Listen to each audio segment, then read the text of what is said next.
Poverty embroidered like lilies on the lace of a black woman's dress, hidden beneath the work suite of a miner from Jozi, smothered in oil, dust, and dirt, covered with the rusty zinc, wood, and a leaking roof that opens up to a smile.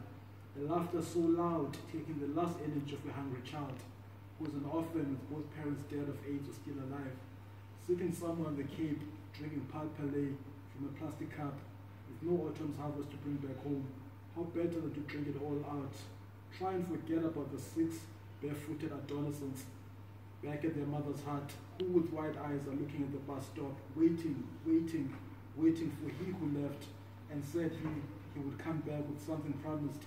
A new soccer ball to play in the muddy streets with last month's garbage, a doll to play mother to amongst the big abortion posters on street walls, a bicycle to ride past men in black tuxedos driving Rovers, holding tenders on their hands, looking for the young boys who always hang around the local corner cafe to hand them parcels and brown paper bags for them to sell, while they sleep in their million-rand mansions with their blonde head and puny wives who do not understand why social grounds are issued out.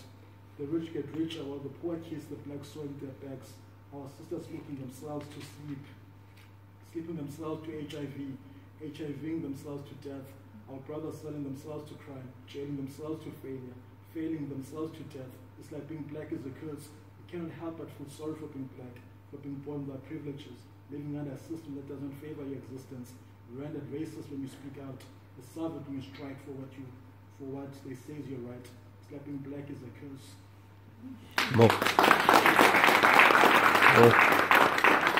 Tathetha ke ngonyana.